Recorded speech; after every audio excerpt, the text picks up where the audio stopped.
Assalamualaikum warahmatullahi wabarakatuh. Bismillahirrahmanirrahim. Rabbi shrah li sadri wa yassir li amri wahlul 'uqdatam min lisani yafqahu qawli. Allahumma shalli wa sallim wa barik ala sayyidina Maulana Muhammadin wa ala alihi wa sahbihi ajmain, amma ba'du. Ketika manusia mengatakan mampu, sebenarnya ada sekian hal yang manusia itu tidak ikut melakukannya, tidak ikut menciptakannya. Misalnya kue nyuber, supirana enak, punya pengalaman, tidak kecelakaan karena apa? Nyuber kue enak, mobilku normal, mobilmu normal lah, tewabrak mobil yang mabuk, apa? Nah di sini ini manusia dituntut, diingatkan terus, kamu itu butuh Allah, rahmat Allah itu yang melindungi kamu, bukan keahlian kamu, bukan kecakapan, karena tanpa itu semua tidak bisa, semuanya Allah. Ya, tapi manusia tadi gara-gara misalnya tadi mobilnya normal, dia punya keahlian nyuber, terus mengklaim kalau keselamatan dia itu karena hati-hatinya dia, karena mobilnya normal. Padahal ada sekian catatan yang menjadikan dia selamat dan semuanya itu kudrahnya Allah Subhanahu wa Ta'ala. Misalnya gak ditabrak wong mabuk, gak ono gempa, gak ono bumi merekah. Misalnya kita pintar nyopir lah terus bumi memangap terus kita cemplung nggak apa-apa. Kemudian daerah-daerah kayak ya rasa tak sebut nomor itu. Kira tahu muka siapa ya, mari tak sebut nomor yang ngeri. Intinya Indonesia aman, tapi kita tenang aja satunya aman kabeh ono sing aman. Ora usah kuwatir likuifaksi, ora usah kuwatir meteor jatuh, enggak ya potensi no? Potensi semua. Sehingga ini sedikit saya ijazahkan. Suatu saat kata Rasulullah, saya yang Mu'ad melihat kamu hanya sejengkal di depan para ulama ketika nanti di akhirat.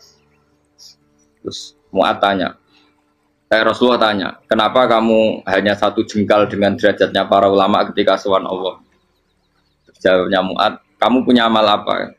Jawabnya Mu'ad, ya Rasulullah, saya tidak pernah melangkahkan satu kaki, kecuali saya tidak pernah yakin apa bisa melangkahkan kaki yang satunya. Dan saya tidak pernah mengunyah satu makanan, kecuali saya juga tidak pernah yakin apa bisa menelannya.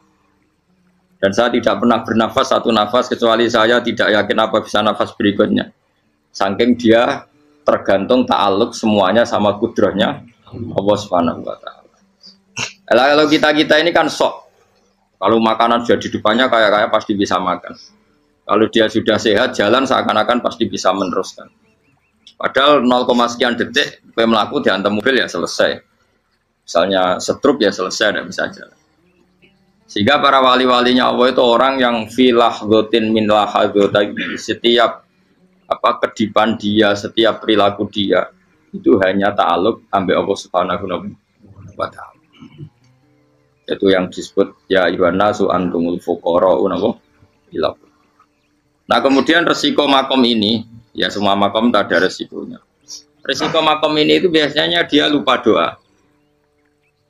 Kenapa lupa doa? Karena doa itu terdefinisikan. Tak wari ilmu hakik harus rumono wis ra paham lah tak ulangno. Ya resiko ilmu saya ingatkan. Ilmu itu kan ada dua. Ada ilmu yang karena didefinisikan. Dan itu akhirnya menjadi masalah. Sebenarnya ilmu itu tidak perlu definisi. Kedua, ilmu yang kita rasakan. Misalnya gini, kalau saya tanya, kamu pernah nggak minta jadi punya uang banyak? Nggak tanya, pernah nggak minta? Terus artinya minta itu apa? Terus kita mendefinisikan. Menengadahkan tangan, bilang ya Allah, saya minta uang banyak. Saya minta ingin beli mobil, itu namanya apa? Tidak jauh saja, doa kan? Itu kesalahan kita mendefinisikan doa itu, misalnya menengadahkan tangan dan memohon dan menyebutkan permohonannya, itu terus disebut doa. Tapi kalau menurut Allah, sistem tubuh kamu yang menghendaki punya mobil, sistem tubuh kamu yang ingin punya uang banyak, reaksi tubuh kamu yang terhinakan karena ditagih orang atau butuh uang. Ini menurut Allah ya sudah kamu itu peminta-minta. Saya ulang lagi ya. Sehingga menurut Allah kamu minta tidak minta ya tetap berstatus peminta, pengemis. Nah, orang-orang yang sudah wusul, meskipun itu kondisional ya tidak selalu. Itu ya dia pikirannya mengadahkan tangan apa enggak ya sama saja tubuhnya merasa minta, sehingga dia tidak perlu mengekspresikan minta. Nah, terus orang yang fikih bilang seperti itu tuh sombong, wong kok gak tahu dungo. Sebetulnya keliru vonis orang fikih. Bagaimana mungkin dikatakan sombong? Dia reaksi tubuhnya, elemen tubuhnya sebetulnya meminta. Dia tidak berkategori meminta karena ilmu kadung didefinisikan kalau minta itu yang seperti ini. Itu kan lama. Nanti kalau suatu saat Indonesia yang kuasa itu terlalu NU atau terlalu yang tidak NU, lama-lama ada definisi.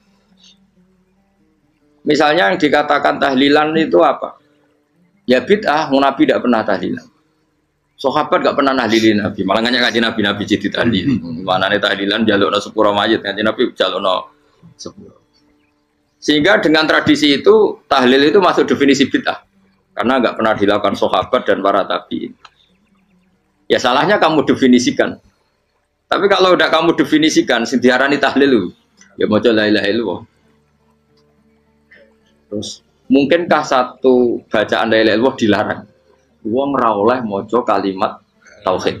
Jadi misalnya tahlil iku nafadno kalimat tauhid. Oke tok ya orang ora iso dilarang tapi nak tahlil iku mitung dinane mayit kaya bodho, sangane kriminal.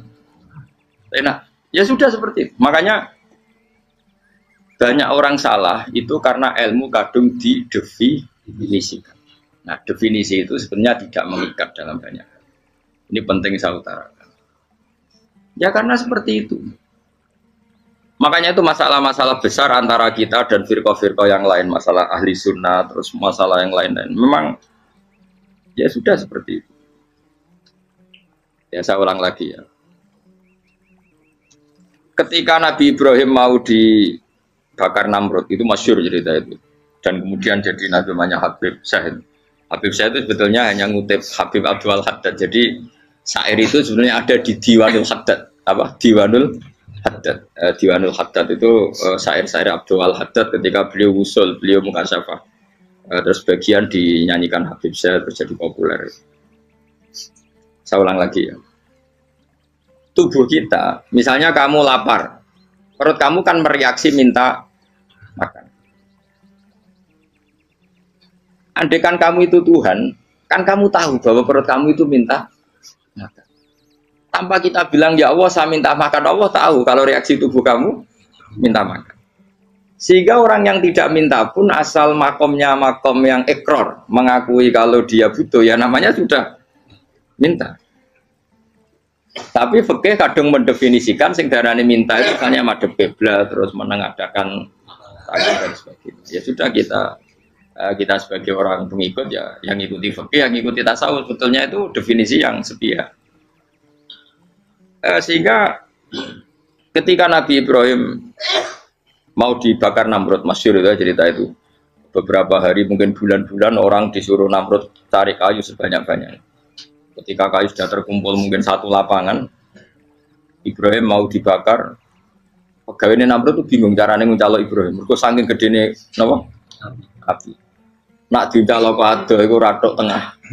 Nak diparekno iku kepanasan. Masyhur.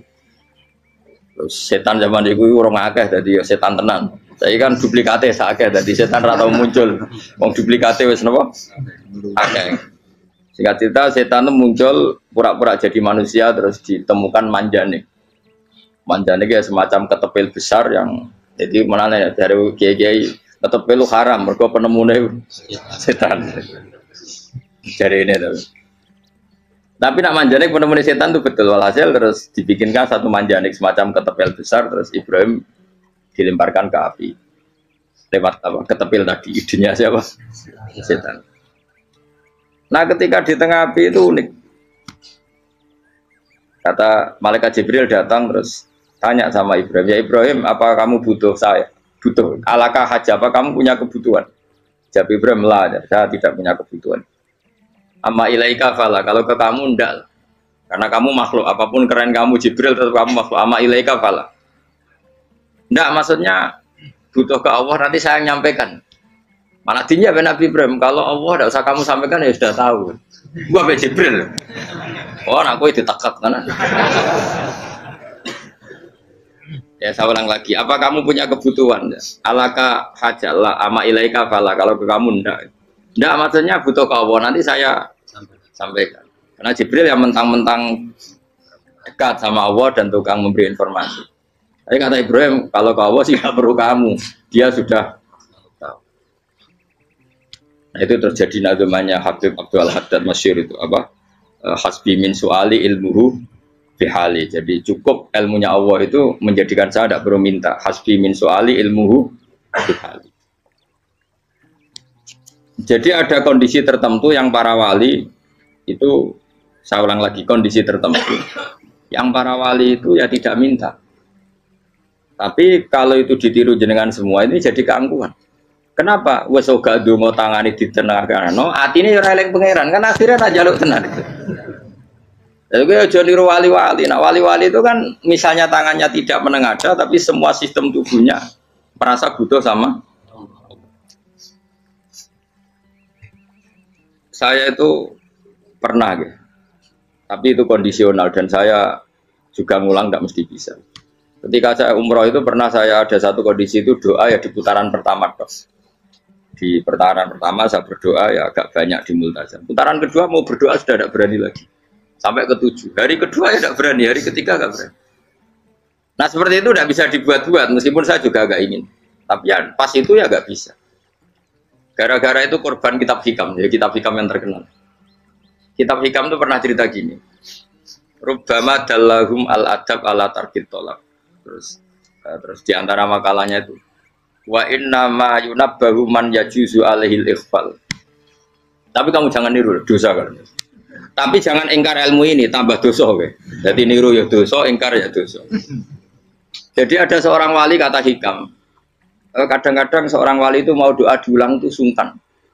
Kenapa? Yang perlu diingatkan tuh yang potensi lupa. Allah kan masih ingat doa kemarin. Loh itu gara-gara saya sebelum umroh itu mensinau kitab hikam itu agar itu ya Allah. Sing tak dongani wingi ejek eling kok tak eling nomen ae.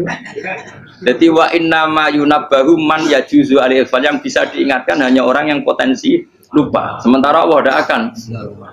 Tapi kan akhirnya dongane eling. Ya Allah kayak kemarin. Hari ketiga ya Allah kayak. Makanya menurut saya ilmunya orang hakikat itu juga ada sisi kriminalnya karena ya tadi. Tapi kamu ingkar ya keliru. Memang Allah gak mungkin lupa, ngapain kamu ingatkan. Makanya menurut saya Allah itu manggat terbaik, bener-bener Rahman Rahim. Mestinya nak Allah terbaik, itu ngomong bedino malah ngamuk.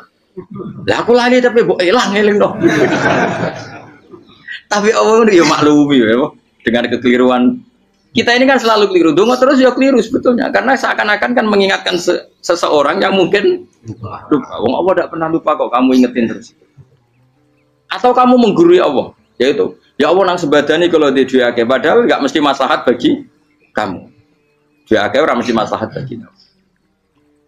Maka ada sekian contoh yang wali itu dibully pangeran. Saya sering cerita, banyak cerita wali itu dibully pangeran, digarap ya pangeran. Ini gara-gara salah dewi. Saya pernah cerita dan itu ada di hikam betul di kitab itu ada. Ada wali itu tukang hamal itu manol di pasar, itu tukang angkut. Jadi kalau ada orang bawa barang berat diangkut dia, terus misalnya kalau dulu mungkin ya ke kereta atau ke singkat cerita terus diupahi. Setelah dapat apa dia pasti pulang karena dia hanya butuh makan satu piring, karena dia tirakat makan satu piring untuk ibadah 24 jam. Singkat cerita dia ngeluh ya Allah. Kamu tahu, engkau tahu, saya ini pecinta engkau. Saya ini hanya butuh makan satu piring untuk kuat sholat.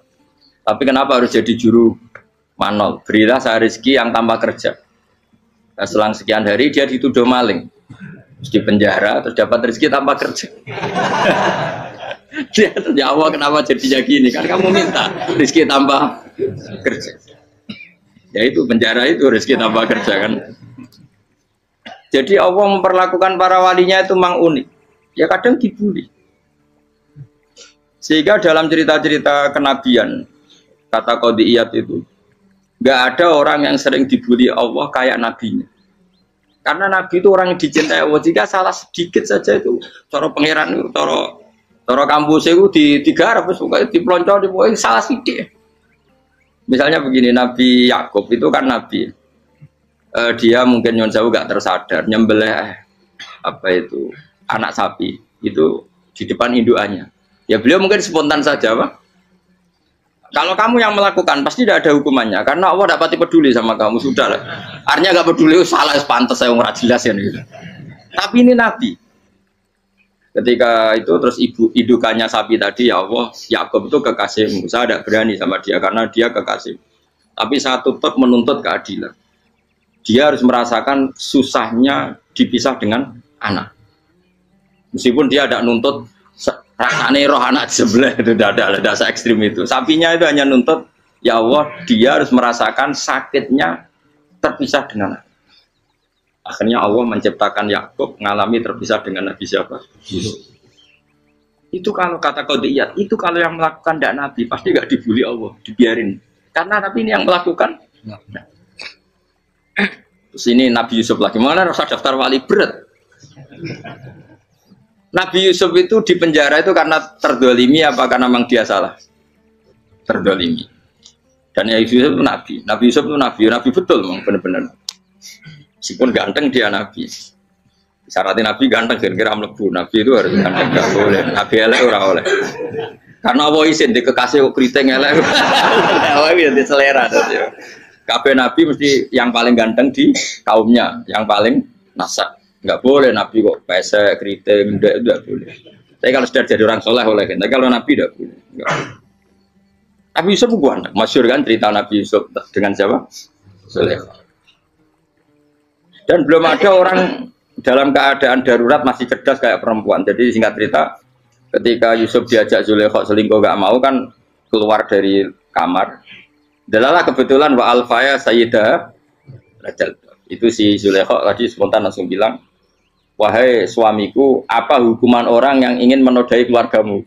Itu wong wedok. Padahal dia agak terencana, dia pun nggak bayangkan kepergok suaminya. Itu dalam keadaan kepergok itu masih cerdas. Suamiku, apa hukuman orang yang mau menyelingkuhi keluarga Anda? Singkat cerita suaminya murka, terus Yusuf di penjara, terdolimi. Ketika di penjara, kemudian Yusuf punya keahlian mentakwil apa? Mimpi. Kan tadi suaminya Zulaikha itu tidak sampai raja ya, kira-kira PM atau menteri. Raja itu punya mimpi yang bisa nakwil itu hanya Yusuf. Singkat cerita, terus utusan raja datang ke Yusuf dan takwilan Yusuf terbukti benar. Tapi Yusuf ini seorang nabi, saya ulang lagi Yusuf seorang nabi, dia tapi ya manusia. Bilang gini ke utusannya, coba bilangkan ke raja kamu, di penjara ini ada orang yang di penjara secara terzalimi, yaitu saya. Tolong laporkan ke majikan. Itu Allah tersinggungnya itu bukan main. Nabi kok lapor makhluk. Itu tersinggung. Nah, kowe kan gak piye. Kowe ngajono proposal ya ora piye. Wis pokoke Allah kowe wis ra piye wis. Wong sumpen swargane ya ora langsung wae ngono pokoke kira-kira kan sudah tidak perlu ditegur. Makanya fa'an sahu syaitanu dzikra rabbi fala bisa fisijni bid'asin. Maka Allah mentakdirkan utusan raja tadi itu lupa melaporkan peristiwa Yusuf ke raja tadi. Sehingga raja gak pernah dengar kalau ada orang di penjara karena Allah tersinggung. Wong kowe ku nabi kok lapure ambek penguasa. Ngono tok iku wis Allah tersinggung. Karena dia nabi, gak boleh nabi lapor makhluk. Jadi Allah itu dengan nabi itu sangat-sangat sensitif. Sangat-sangat sensitif. Gue begitu. Terus cerita yang terkenal, meskipun ini nggak ada di Quran, Nabi Musa. Nabi Musa itu pernah sakit gigi. Karena dia mentang-mentang kalimullah, orang yang sering komunikasi dengan Allah, minta ya Allah, tolong tunjukkan obat gigi saya itu apa. Dan ini sama Allah dikasih tahu. Kamu ngunyah suket ini, gitu. rumput ini kamu kunyah, nanti pasti sembuh. Karena resepnya dari Allah ya pasti mujarab, kan nggak ke dokter. Sehingga tidak dikunyah terus sembuh. Suatu saat dia sakit gigi lagi, nggak konsultasi lagi karena masih punya resep tadi kopian apa resep. Dia datang nyari suket yang sama dikunyah tambah sakit. Tanya sama ya Allah ini kan resepnya yang sama, kenapa tambah sakit? Kata Yusuf, kata Allah, kamu itu kekasihku. Ora nak sing ngobati ku aku ra suket sembrono. Semenjak itu Yusuf Nabi Musa ora pernah taruh resep lagi sudah. Andai kan tuh kamu, pasti Allah juga gak tersinggung. Makanya kata qadiyat, kenapa para nabi sering ditegur itu bukan karena Allah murka, nabi itu beda. Jadi kesalahan kecil atau apa-apa yang menurut kita ada salah itu untuk nabi salah. Makanya di ahli sunnah ada kaidah apa? Mimba bi hasanatil abror sayyi'atul muqarrabin. Pernah dengar kayak apa? Mimba bi hasanatil abror sayyi'atul muqarrabin. Sesuatu kalau dilakukan umumnya orang itu hasanah atau kebaikan, tapi kalau dilakukan para nabi itu salah. Karena apa ya? Saking dekatnya dengan Allah. Saya ulang lagi apa? Mimba bi hasanatil abror sayyi'atul muqarrabin. Jadi nabi itu beda. Nah, para nabi itu orang-orang yang mengalami fikir yang doa resmi kayak siapa tadi? Definisi fikir ya sering. Kayak definisi orang tasawuf yang sering. Sehingga ketika nabi berdoa ya memang secara disiplin ilmu yang namanya berdoa ya minta Allah dengan mengadakan tangan. Ketika enggak berdoa karena nabi sadar Allah tidak perlu diingatkan lagi, pasti masih ingat. Jadi dua-duanya benar terus. Makanya nabi itu lam yazal fitaroki, nabi itu selalu naik derajatnya. Karena pas minta ya benar, pas tidak minta ya. Kalau kamu turun terus. Pas minta itu karena tomak kamu, hadun nafsi kamu, serakah kamu, tapi nggak tahu diri, pantas taura dengan permintaan. Kayak gue misalnya jongo jadi wali, iso Allah tersinggung. Bocah atau tirakat atau dia harus jadi wali. Tapi gak dongo ya Allah tersinggung. Kere atau dongo. Jadi orang kalau tidak wali itu sudah keliru terus. Jadi gue di sepuro, tapi tak kira itu akeh. Ya jajal gitu ngajak wali kok sabtu kok dirjelang. Kira-kira Allah tersinggung apa nyembah tadi? Kira-kira tersinggung. Tapi misalnya kira tahu dongo kepengen kau Imam Syafi'i, apa yang tersinggung? Bocah ora di idola. Terus piye Gus? Piye kadung salah biasa wis. Wis bakat salah no. Bakat salah. Ini dongane sing gampang kae mesti bener Rabbana dzalamna anfusana wa lam taghfir lana wa tarhamna lanakunanna minal khasirin. Saya pernah punya kitab dan kitab itu menurut saya luar biasa. Bahkan ketika adu bully itu, adu cara mahasiswa itu kayak pelonconan itu. Nabi sama Nabi pengiran gitu dan itu sekali yang satu salah melakukan disiplin ilmu pengiran itu degradasi. Dan Allah memang mengancam gitu. Kalau kamu melanggar ini, la biton namin diwanin nubuah. Nanti la amkuan namin diwanin nubuah. Kamu saya hapus dari buku kenabian. Tes-tesannya ya lucu, misalnya begini. Kata Nabi Musa kan ditanya. Ketika dia khutbah ditanya orang. Siapa orang paling alim ya Nabi Allah? Sekarang orang paling alim itu siapa? Nabi Musa jawab, saya kan. Ya itu Allah tersinggung karena wong kok mletene ngono. Tapi andai kan Nabi Musa kok jawab Fauzi itu salah, oh tambah salah meneh. Atau enggak Ruhen malah salah meneh. Tapi jawab Musa ya salah. Saya Gusti, saya kan. Orang paling alim siapa? Saya. Allah memperingatkan Musa, ada seseorang yang lebih alim ketimbang kamu. Coba kamu harus ketemu dia. Terus ketemu dengan cerita ketemu Nabi siapa? Khidir. Terus dalam 3 sesi ini, 3 babak ini buli-bulian. Nabi Khidir itu dalam 3 babak ini selalu kelihatan salah. Di antaranya adalah cara sekarang ya mungkin di gonjak sepeda motor atau perahu kalau dulu. Yang menggratisi dia numpangi sepeda motor malah spionnya dicopot gitu. Spionnya dicopot, dirusak. Tapi Musa kan terus sudah digratisin malah rusak yang motornya yang apa? Menggratisin. Nabi Khidir masih tenang. Kamu tidak paham. Jadi Nabi Khidir mesti stok kamu tidak paham. Itu kata syurrahul hadis termasuk Ibnu Hajar al-Asqalani bilangin. Setelah itu kedua membunuh anak kecil. Musa tambah marah. Anak yang belum punya dosa kok kamu sampai 3 kali ada 3 peristiwa. Itu kata syurrahul hadis. Andai kan Musa kok diam tidak protes, maka dia akan disalahkan Allah. Karena dia berarti membiarkan kemungkaran di depan matanya tanpa reaksi. Jadi sebetulnya ketika Musa berontak itu Nabi Khidir, Nabi tenan gitu. Jadi itu kan unik. Tapi berontak itu disalahno. Jadi angel sandi tes-tesan dadi nabi ku ya angel. Misalnya kok Nabi Musa itu kayak model santri Jawa Timur. Nabi Khidir salah, nggih nderek mawon. Ya ora nabi jero barang mungkar. Menengae. Berarti yo nabi goblok ngono kira-kira. Makanya memang Musa harus konsisten seperti itu, harus demo terus. Kayak saya misalnya sebagai kiai fikih, kiai ya harus seperti ini cara mulang saya. Enggak boleh saya misalnya terus anut mulang terus tawadhu semeneng itu ora karu-karuan. Jadi andaikan Musa kok tidak protes itu malah salah. Ya memang harus. Dan itu Nabi Khidir Nabi tenang. Makanya Nabi Khidir akhirnya respect.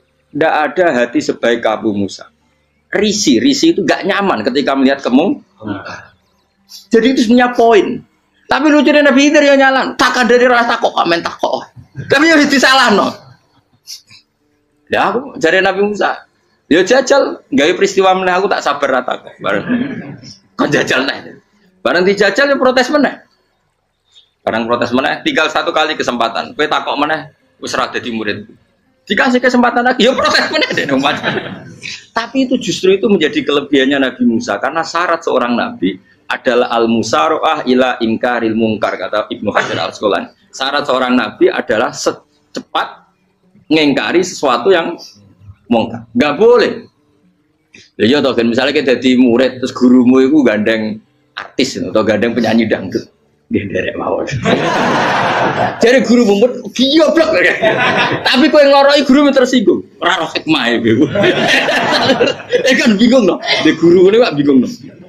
Soalnya kayak guru jadab dorong Jawa Timur apa? Gurumu gandeng penyanyi dangdut. Reaksimu biasa jauh takut. Ayo loh, nah elek kan gak iri. Biasanya nah elek itu iri. Sekarang Pak. Sing ayu, sing potensi iri. Kira-kira reaksi kamu itu milih derek mawon apa berontak?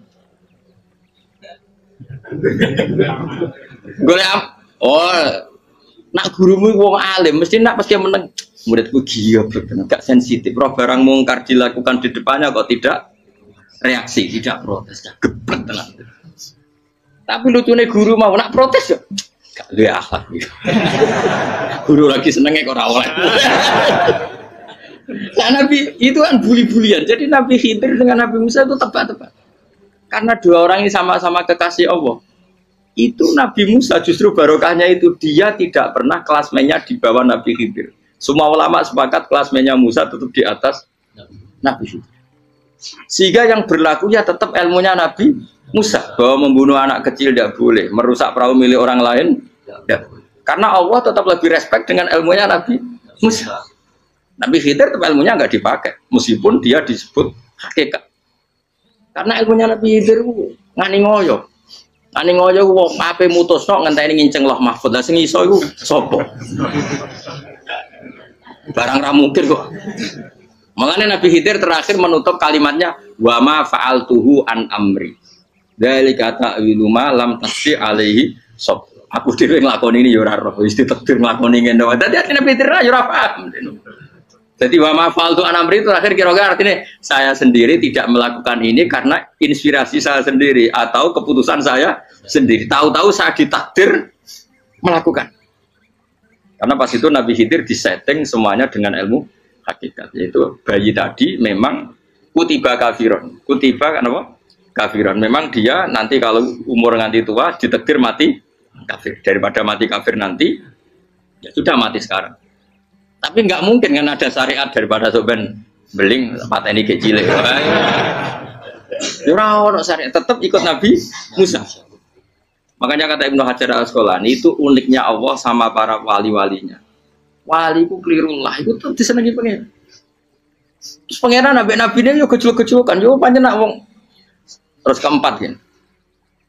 Tadi kan saya punya contoh 3, ini contoh keempat, ini terakhir. Kakean kok ilmu merah cukup tetap malah bingung enggak.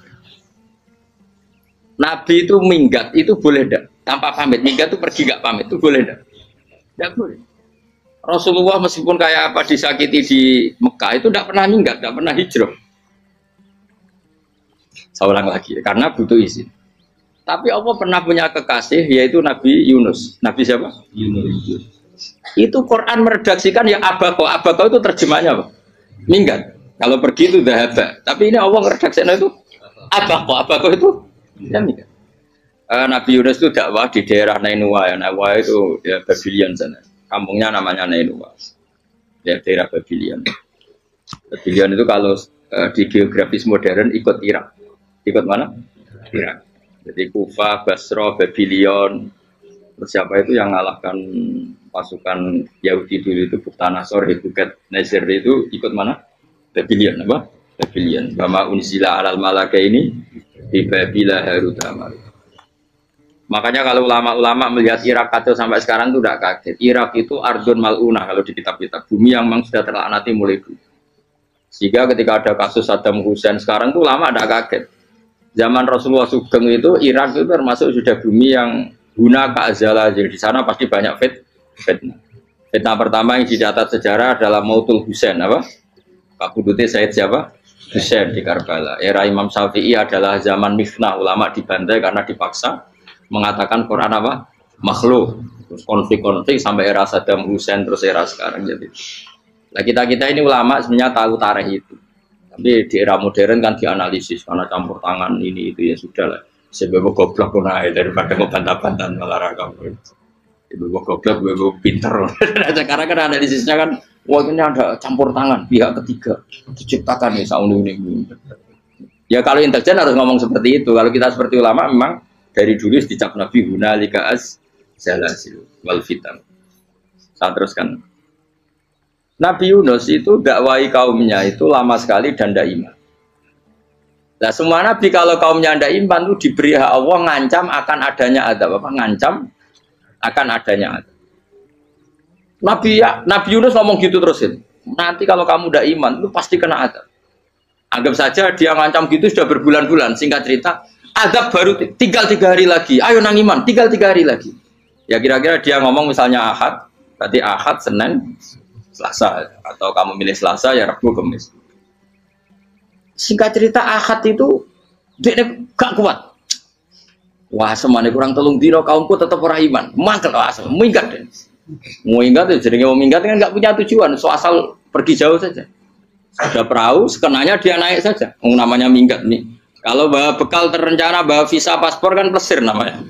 Jadinya minggat itu ya gak, ya sekenanya gak persiapan. Singkat cerita sampai ikut perahu nelayan tadi terus zaman itu ya ada mitos kalau ada gelombang yang nggak wajar pasti ada orang minggat.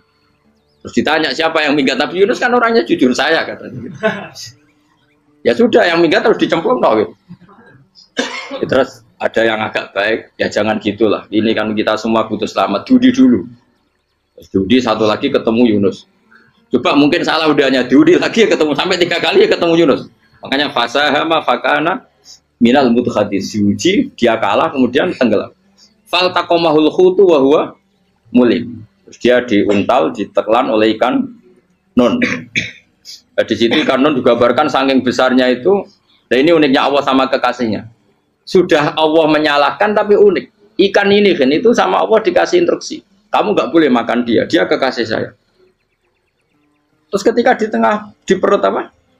Ikan dia kegelapan terus Nabi Yunus cita-citanya satu ya Allah kalau saya sumpah kiri saya tidak bisa baca tasbih karena sama Allah disulap perut ikan itu jadi masjid jadi dia di dalam perut ikannya santai saja tetap wiridan santai fana ada fi dzulumati alla ilaha illa anta subhanak inni kuntu minadz ya dia santai aja wiridan karena perut ikan bagi dia adalah masjid ya dia disalahkan Allah karena abako tadi minggat hijrah tanpa pamit.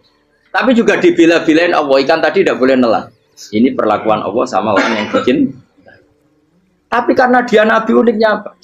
Dino Ahad itu kaumnya do nginceng ngomel Nabi Yunus. Rame-rame nginceng. Lucunya cara nginceng gini. Nak Yunus neng omah berarti bodoh nih. Wong ngomel ono adab kok dene tengok. Bareng dinceng Nabi Yunus tuh gak ada. Oh tenan ono adab. Mulane wonge rawani neng omah. Itu uniknya pangeran. Jadi mau dekne ra minggat yo salah. Mau dekne ora minggat berarti kaume jane apa ono adab ono gempa bumi liku faksi kok dekne ning omah. Lah nek ono tenan ra mlayu, nyatane gak mlayu. Jadi mbok Allah didesain minggat. Tapi nek minggat disalahno Nabi yo ora pamit. Makanya masyhur saya itu punya kitab karangannya Habib Alim Alamah, mbah-mbahnya Habib Anis, Habib Ali bin Husain yang ngarang apa?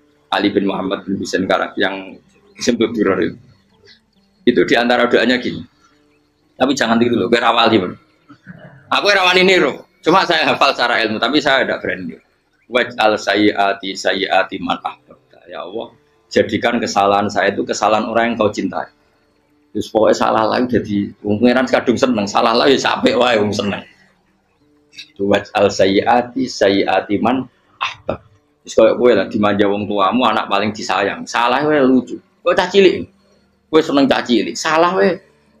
Mecano gelas ya lucu, tiba ya lucu. Tibane cah tuwek-tuwek. Bocah jelalatan mulane tiba. Nah itu barang kau mengincang omahe Nabi Yunus gak ono wong. Wah, berarti adab mau turun betul. Andai kan adab tidak jadi turun, pasti Nabi Yunus berani di